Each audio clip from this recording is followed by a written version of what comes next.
সকলে চলে যান, তাহলে দেখবি রাস্তাকে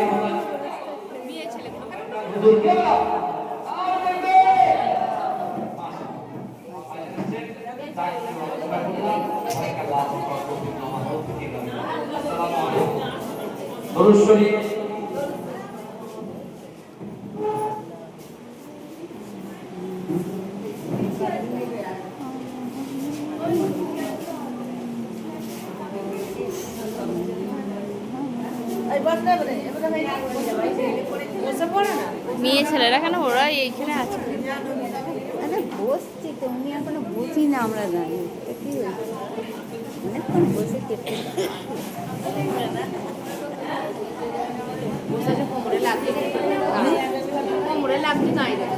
ওই তো বসতে বলেছে। কখন এসছি বলো তো, প্রথম যখন আরে আমাদের তো বয়স এবারে শেষ সময় আমাদের, জানো তো এখন লাগছে জায়গাটা শেষ সময় আমাদের।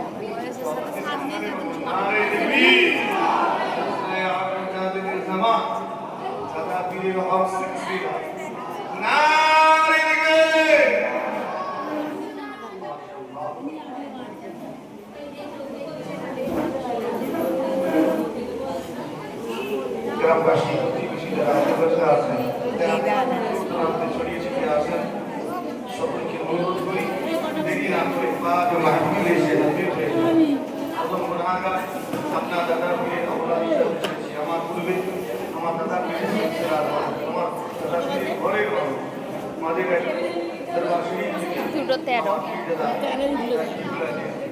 তিনি আলোচনা করেছেন। আমি অসংখ্য ঢাকা এসেছি, সংক্ষিপ্ত কথা আলোচনা করে ছড়িয়ে ছিটিয়ে আছেন বা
মনে মনে তিলাওয়াত করলে হাত তুলতে হবে, কেবল জবানে উচ্চারণ করে তিলাওয়াত করতে হবে।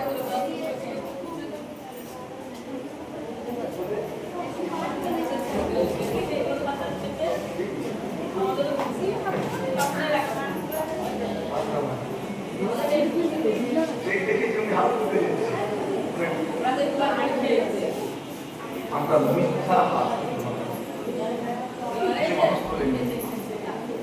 জানিয়ে দিয়েছে যে হ্যাঁ অনুষ্ঠান আমি তিলাওয়াত করতে পারি, কিন্তু যারা তিলাওয়াত করলে তিলাওয়াত করার মতো তিলাওয়াত হয়নি। এমন তিলাওয়াত হবে যেন মনে হয় এখন সন্তান হয়েছে। এখন সন্তান হয়েছে জোরে আচ্ছা কথা বলে যখন তারা আওয়াজ তো নারাই নারাই তাকবীর নারায়ে হামজা তাকবীর জামা তাকবীর আসিল সে বিশ্ব নবী দিবস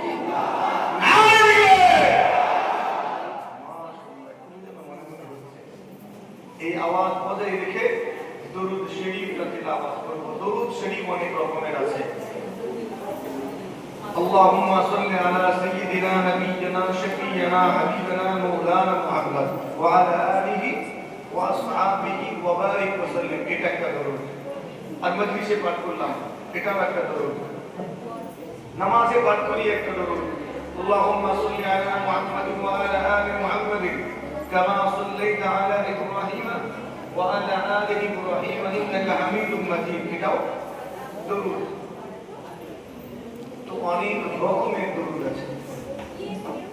যখন কোন ঈমানদার আমার নবী পাকের নাম উচ্চারণ করে অথবা শুনে, আবারও বলছি, যখন কোন ঈমানদার আমার নবী পাকের নাম উচ্চারণ করে অথবা শুনে, ওই ব্যক্তিটার উপরে আমার নবী পাকের প্রতি দরুদ শরীফ পড়াটা ওয়াজিব হয়ে যায়। একবার জোরে হয় না সুবহানাল্লাহ। দুনিয়ার মধ্যে সবচেয়ে বখিল কোন ব্যক্তিটা, সবচেয়ে কৃপণ কঞ্জুস কোন ব্যক্তিটা, কোন ব্যক্তিটা? আল্লাহ নবী বললেন যে ব্যক্তিটা আমি রাসূলুল্লাহ আমার নাম উচ্চারণ করলো অথবা শুনলো অথচ আমার প্রতি দরুদ শরীফ তেলাওয়াত করলো না, ওই ব্যক্তিটা হলো সবচেয়ে বড় বখিল, সবচেয়ে বড় কৃপণ কঞ্জুস। আপনার নাম যেন ওই কঞ্জুসের খাতায় না ওঠে। বেশি লম্বা দরুদ শরীফ করতে গেলে সাবজেক্ট থেকে হেঁটে যায়, তাই কমসে কম সংক্ষেপিত দরুদ, সবচেয়ে সংক্ষেপিত দরুদ হলো সাল্লাল্লাহু আলাইহি ওয়াসাল্লাম। একবার জোরে হয় না সুবহানাল্লাহ। আপনার আমার পীর আলাদার ছোট হুজুর পীর কিবলা রাহমাতুল্লাহ আলাইহি, যার একটা লাকাব ছিল আশিক রাসূল, অর্থাৎ রাসূলের আশিক। তিনি আমার নবী পাক সাল্লাল্লাহু আলাইহি ওয়াসাল্লামের এমন একজন আশিক ছিলেন, তিনি আমার নবী পাকের মহব্বতে সব সময় দরুদ শরীফ তেলাওয়াত করতেন।